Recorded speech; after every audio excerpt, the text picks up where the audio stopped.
So, the Battle of Winterfell. It was the culmination of 7 seasons worth of tension built around the walkers and the fact that the dead are coming. Like winter, spoilers are not just coming, but spoilers are here in this video.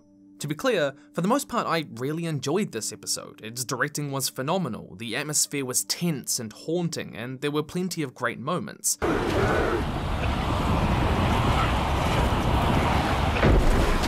But this was it. This was Helm's Deep, this was the apocalypse, and I came away from it underwhelmed, which is a little bit odd for an apocalypse. And while there were a number of small problems in the episode, the core issue I felt was it being an underwhelming conclusion to specifically the Night King story arc. And I don't think it was because one character should or should not have killed the Night King, but because 1, there were a number of questions and points of tension that were set up that never had any payoff, and 2, things that were meant to be payoff in this episode didn't have sufficient setup. The story was set up for us to learn more about the Night King and make the walkers more interesting, but it never did. Ancient magical or prophetic secrets were set up to be revealed, but none were. We expected Bran to have a plan in this episode, but he never did. And even if there was foreshadowing that Arya would be the one to kill the Night King, no decisions of our main characters actively led up to or created the moment in which Arya could do this.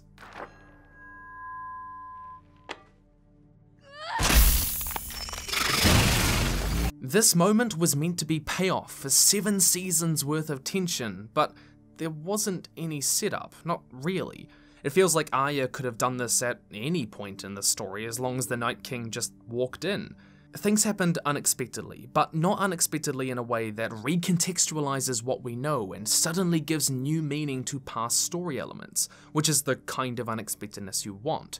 So, I'm going to take a leaf out of Nando V Movies' book and talk through how I would rewrite this episode with 1 major change and 2 minor changes that would make the Night King way more interesting and more of a threat, introduce a few major twists that the story desperately needs, make our heroes smarter, and give a clearer build-up to this moment while aligning it with the culmination of an important character arc, altogether making for a far more satisfying conclusion to the Walker storyline.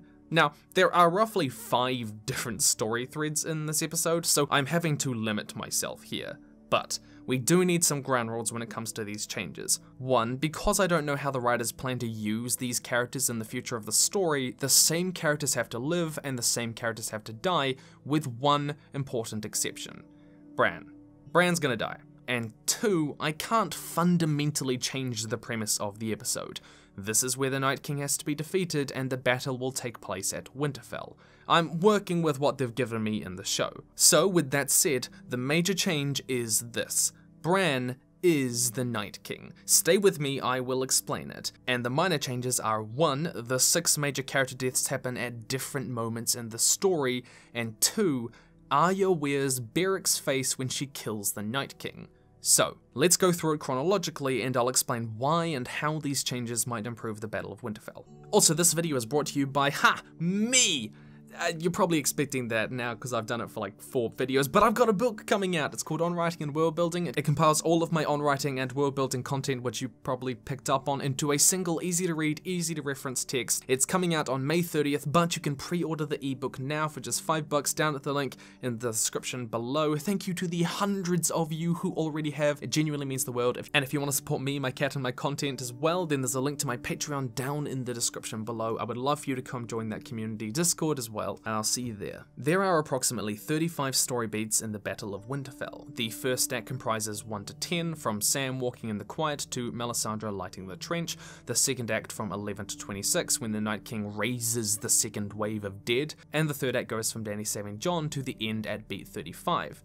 And the first act is actually really well done. Director Miguel Sapochnik utilized a number of horror tropes to very effectively build tension. The absolute silence of the first beat, not seeing the undead army in the darkness like a monster from a horror film in the second beat, and the gruesome barrage akin to a monster leaping from the darkness.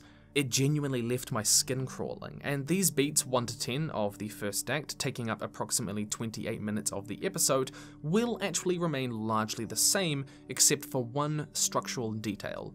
Jorah will not die at the end defending Dany, but immediately after the Dothraki charge that flanks the undead.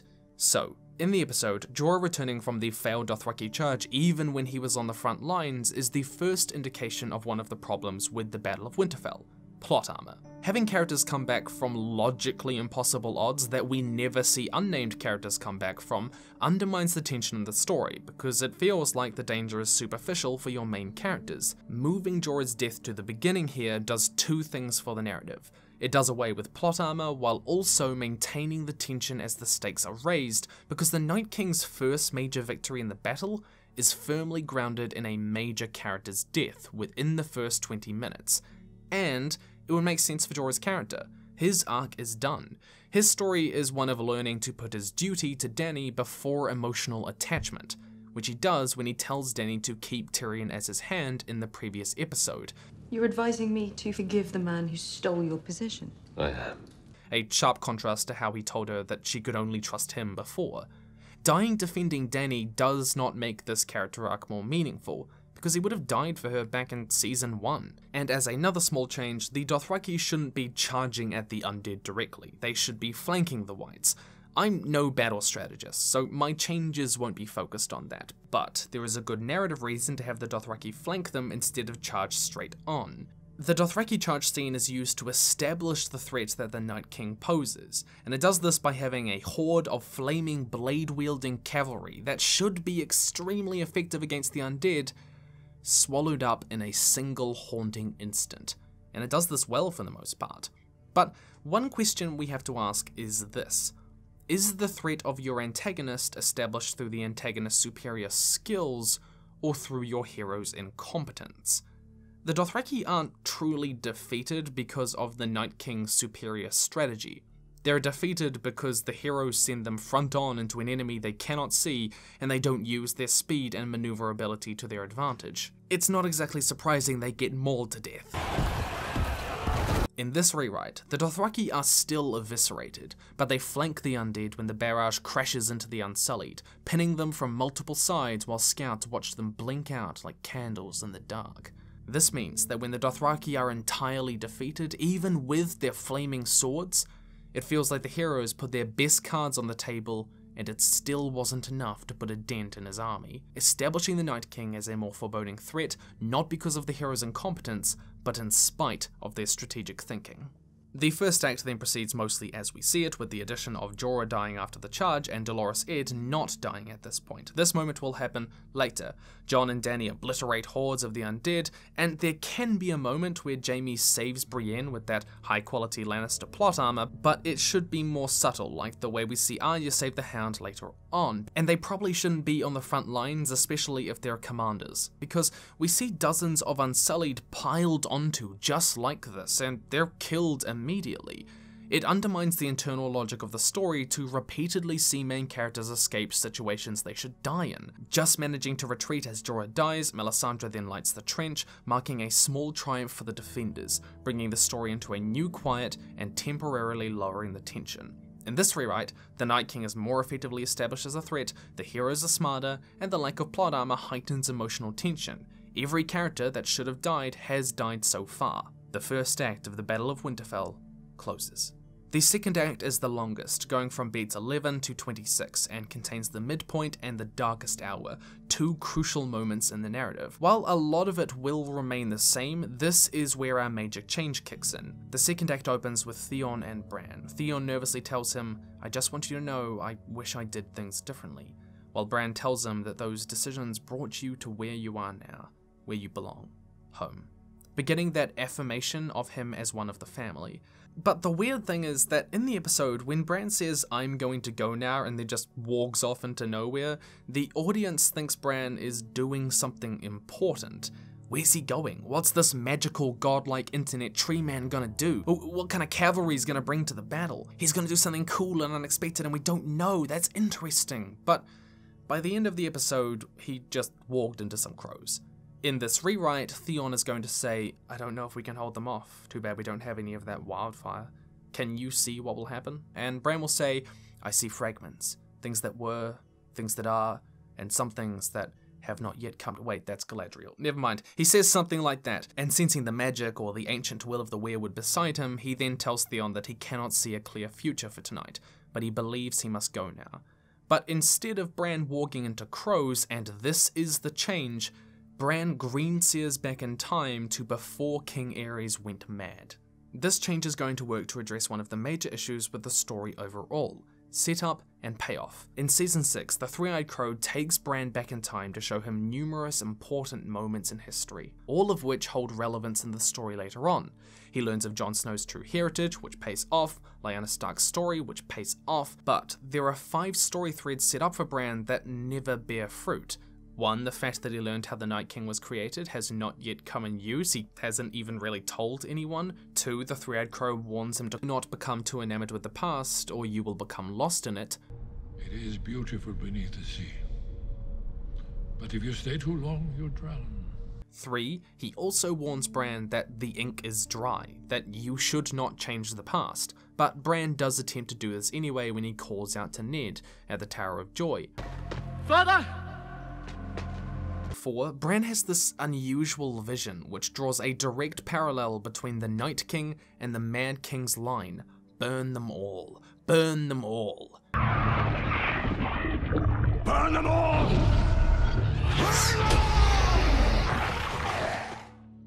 And 5, Bran is magically marked by the Night King, who can see him in a greenseer dream, indicating they share some kind of magical relationship. But why? Where does this come from? And why is the Night King a greenseer and a warg as well? Each of these 5 things are set up, but the episode never gives a clear payoff to them.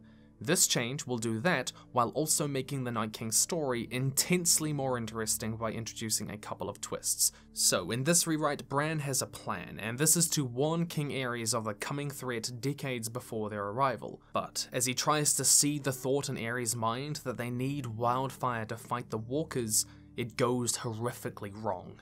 Like his invasion of Hodor's mind previously, he drives the king to madness, and he becomes obsessed with burning people. Burn them all. Beginning to feel his mind slip into the past, just like the Three-Eyed Crow warned, and seeing that he caused Aerys' madness, just like he caused Hodor's breakdown, Bran returns to the present, exhausted. This also brings an unknown story thread to the battle.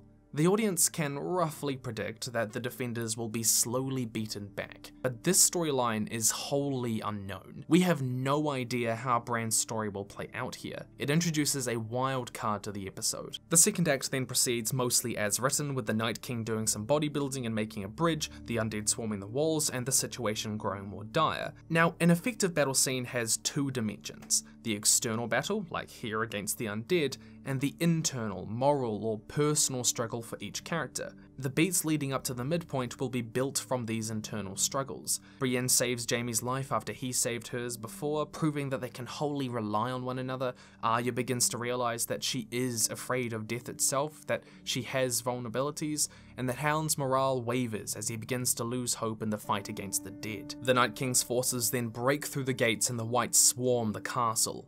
Remember how I said that Jorah's death kept the stakes and tension high because the Night King's victory was grounded in a real character death? Well, imagine you have a graph mapping the tension of the battle. In this rewrite, every major rise towards the Night King's victory will be marked with one of the 6 major deaths. In this rise here, it'll be Lyanna Mormont, in much the same way as she dies in the show, killing an undead giant. What's important here is timing. In this rewrite, Lyanna's death is going to take place around the same time that we see Brienne choose to save Jaime and the Hound choose to save Arya. Seeing named characters die at the same time that other named characters survive makes their survival more believable, and crucially, the emotional weight in these moments will come from seeing characters make hard decisions, not from seeing them overwhelmed by Whites, which is what we see in the episode. Have Brienne choose between helping Lyanna and helping Jaime, giving weight and consequences to her decision, like how the Hound helping Arya forces him to confront his fears. They don't need to be constantly swamped with Whites to make these moments meaningful, and as said, having characters survive logically impossible odds that non-named characters never do undermines the tension because it feels superficial for characters like Brienne, Jaime, the Hound, and Arya. The second act now reaches the 19th beat of the episode, at roughly 43 minutes, the midpoint of the story where traditionally the heroes and villains have their first big confrontation, here in the dragon fight between the Night King and Dany and Jon. This goes much the same except for one change. The Night King will attack them while they're blasting the undead. It doesn't really make much sense for them to spend so much time searching for the Night King, and Jon should know not to follow him alone. They should be spending every moment they can torching the hordes of undead. However, this does mean that, like in the actual episode, the Night King takes them by surprise, which is why he gets the upper hand. It's a near defeat for the living, and we transition into Arya sneaking past a number of wights before being saved by Beric Dondarrion and the Hound, who has overcome his intense fear to fight for someone he respects, Arya. The chaos only intensifies for our heroes from here, and Beric is mortally wounded. Narrowly escaping, Arya and the Hound drag him into the room where they find Melisandre. When Arya sees Melisandre, they share a tense moment, and the Red Woman repeats the line from Season 3. I see a darkness in you, and in that darkness, eyes staring back at me.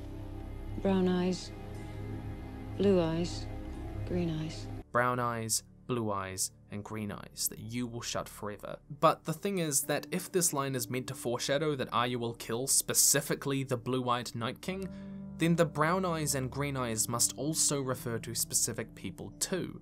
So, in this rewrite, the Hound is going to say, "Whose eyes?" when she says it, to which Melisandre says, "The brown eyes are still open."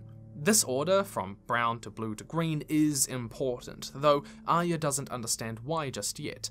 And in this rewrite, Beric does not die immediately, but he is in intense agony, and he asks Arya for the gift of death. Arya asks to be left alone with Beric, and as he takes his last breath, we get an extended close-up focusing on Beric's eyes, which, you guessed it, are dark brown, and Arya kills him. Oddly, Melisandre sort of just disappears at this point in the episode and somehow survives when the whole castle is overrun. It makes a lot more sense for her to do what any normal civilian would, and we're going to have her retreat further into the castle's defenses and join those that cannot fight in the Winterfell crypts. She's done her part, and the scene ends there. Once again, we return to Bran, who this time has travelled even further back in time to find out how the Night King was stopped once before in the Long Night. He watches a Stark ancestor in the ancient godswood that Winterfell was built around, the very place his body is right now. The night is dark, snow is falling, and the White Walkers approach this old Stark, who brandishes a dragon glass blade of the First Men. But as the Night King steps forward, he stops. He pivots, he spots Bran like he did once before in a green-seared dream, and Bran's mind begins to lose focus. Be careful not to become too enamored with the past or you will be lost to it. He's starting to feel that again. Delving this far back with his green seer abilities is dangerous, and he is forced to withdraw back to Theon, if only just managing to do so. He does not learn how the Night King was driven back before. The tension is momentarily tempered when Jon and Dany win a victory when the Night King falls from Viserion and Drogon unleashes an inferno upon him. The close of the second act is the darkest point of the story, when hope is raised and thrashed almost immediately, and our characters reach their lowest point. Not only does Dragonfire not kill the Night King, but every victory they've paid for in blood is turned against them when he raises the dead around them. This includes Jorah, Lyanna, and Beric now, as well as the dead underneath in the crypts. The scene shifts to Arya. We see Beric open his white eyes, but Arya immediately guts him the way she did the wight in the library with the cat's paw dagger. The Hound looks with horror when he sees the dead rising outside, but Arya is focused, and we hear her mutter the words, "Brown eyes, blue eyes," glancing back at Beric's body. A scene cuts away there. The second act closes. We are now in the third act with story beats 27 through to 35, taking approximately 20 minutes, the shortest of the three acts. Immediately, the tension is ramped up again, even higher than before, and every character is fleeing or pinned against a wall. Tormund, Brienne, Jaime, Ed, Grey Worm, Samwell the Hound, Podrick, but crucially, we don't see Arya. As the darkest moment in the story, we need to ground it in another character death. This is where we get the moment with Sam and Ed that we had at the beginning, where he only just manages to save Sam's life before being gutted in the head an instant later, once again assuring the audience that nobody has plot armor. Grey Worm finds himself fighting an undead Jorah, while Brienne has to kill an undead Lyanna Mormont, which she hates because knights are meant to defend women and children, both of which Lyanna is. And earlier in the episode, she had chosen to save Jaime instead of Lyanna. She feels responsible for Mormont's fate. We also see the slaughter in the crypts play out, which in the episode came across as a little bit hollow because in the previous episode there were 6 instances where we were told that the crypts were the safest place in Winterfell, foreshadowing that something horrible would happen there. But none of Missandei, Varys, Sansa or Tyrion died. In this rewrite, Melisandre is also down there. Missandei will ask her before they rise, "You are a Red Priestess, are you not? What do you see of the night?" And Melisandre will say something like, "I can see nothing in the flames, only darkness." And then as the crypts erupt with dead Starks, instead of Melisandre dying at the end of the battle, she will die down here, torn limb from limb by whites while Tyrion and Sansa hide. This gives consequences to the scene that it didn't have before and payoff to that foreshadowing in the episode beforehand. Interestingly, one of the most significant moments in the episode is really easy to miss. It's when Jon sees Sam pinned down but chooses to leave him anyway to protect Bran. Jon's arc is one of learning that love is the death of duty, as Aemon told him in Season 1, and that in the end you're going to need to put duty first, here being defending Bran over Samwell. In this rewrite, the scene is going to be drawn out and made into as difficult a decision as possible for Jon, forcing him to abandon the one person he seems to care about more than almost anyone. This acts as setup, and it needs payoff in the climax.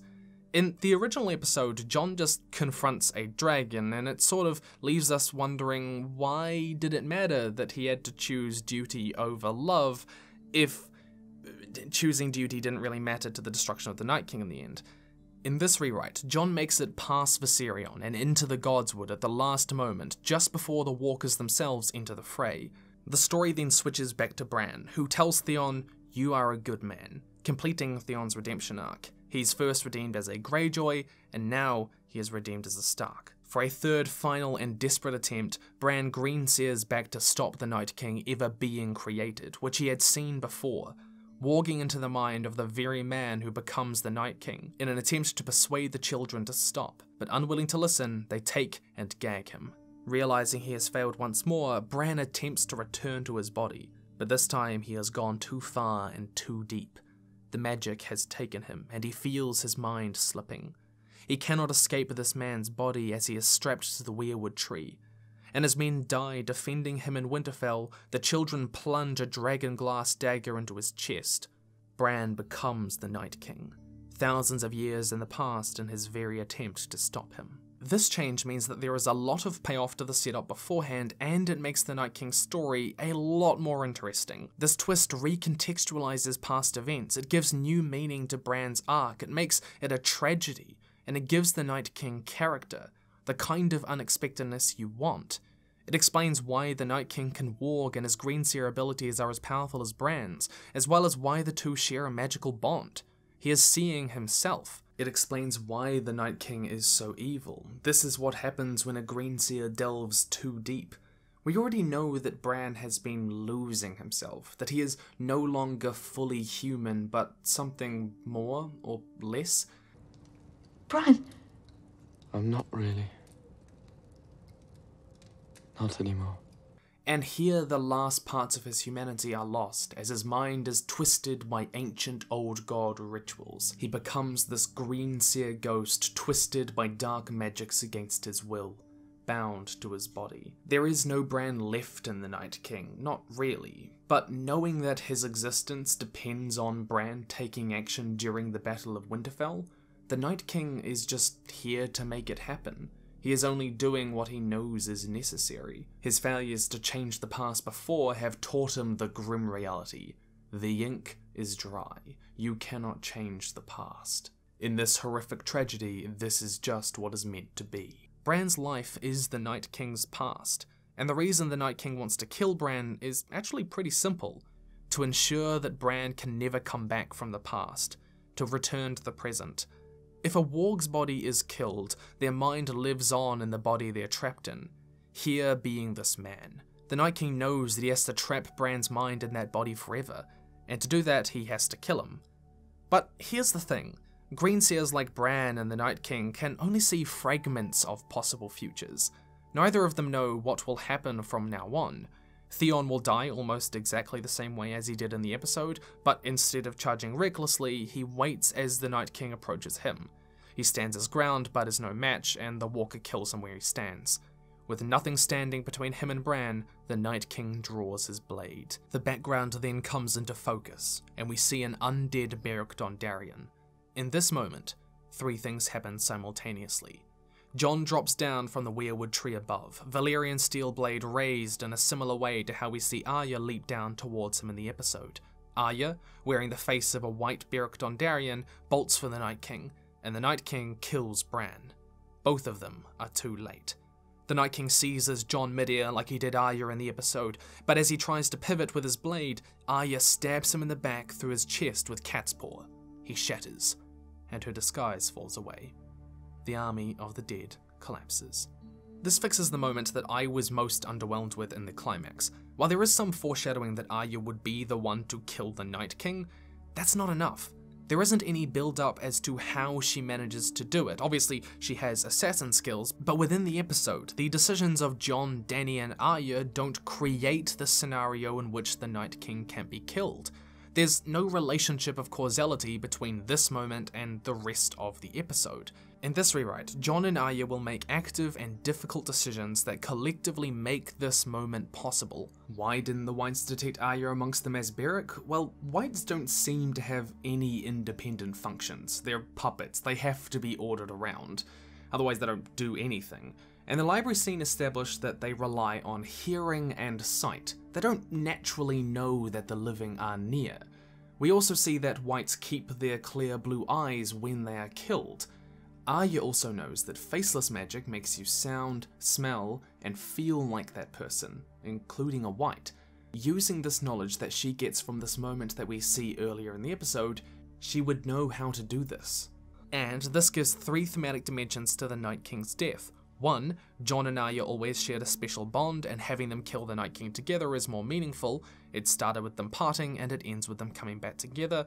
2. It means that Jon's character arc pays off, his willingness to leave Sam behind means they can defeat the Night King. And 3. Arya stabbing the Night King in the back while wearing a face is far more representative of her assassin skills. It also means that Arya doesn't just come out of nowhere, and a keen-eyed viewer would realize that Beric can't be among the Whites, that Arya had killed him already, and thus she must have taken his place. Beric was the brown eyes that she would shut forever, before shutting the blue eyes of the Night King. On top of this, the question of what the Lord of Light brought Beric back for is finally answered. For Arya. Arya's Faceless Men abilities means that she doesn't have to sneak past a wall of Whites and Walkers, which she somehow does in the episode. While I would have had Arya wear the face of a White Walker, the rules are pretty clear that you need a dead face, and the Walkers shatter immediately, even though the show did actually suggest one time that you can use a living person's face, like we see with Arya's face. In this rewrite, I decided to stick closer to the rules of the book, and the magic seems to make a faceless man appear, smell, and sound like whoever they're impersonating. If Arya uses Beric's white face, there is clear setup, and there is clear payoff. Also, for extra clarification, the reason that the Night King can be killed like this, if you didn't know, is that, like destroying the One Ring in the fires that created it, the Night King can only be magically unmade, according to D&D, by plunging a blade forged from dragonfire into his heart before a weirwood tree, the very same way he was created. This is why dragonfire doesn't work, but being in front of a weirwood tree and using this blade forged from dragonfire does. And additionally, many viewers didn't like that the Azor Ahai prophecy was seemingly entirely ignored. Now, personally, I don't actually really mind that. Having a chosen one to kill the Dark Lord is very against the grain of Martin's writing, in which he works to subvert fantasy tropes like this. However, Jon's participation in the Night King's defeat means that whether the Azor Ahai prophecy is true is left, in true A Song of Ice and Fire fashion, ambiguous. Some of the signs are never actually fulfilled for Jon. With this, the third act closes and the tension lowers into a new norm. These changes make the defeat of the Night King more satisfying, and his story is wrapped in secrets and twists of ancient magic. The stakes remain high, and it gives a more thematically resonant ending while giving each storyline more depth and weight by spreading the 6 deaths across the story. But my question to you is, how would you change the Battle of Winterfell? And you don't have to obey the same rules I did. Who would you have die? I'd have let Sam die when Jon left him behind to give real consequences to that decision. Would you have done it over multiple episodes? Would you have the Night King talk, and what would he say? let me know down below. As said, you can always come support me on Patreon, join the Discord community. Thank you so much to the those of you who already do. You make this job for me that I absolutely love possible. The book is coming out May 30, and if you haven't got it yet, there's a link down to that below. Really, you know, thank you so much if you do support me. It's I know I say this every video, but it is honestly the most amazing thing, because it makes this job that I love so damn much, that I get to be so creative with, and it makes me so happy. It makes it possible. So thank you. Stay nerdy, and I'll see you in the future.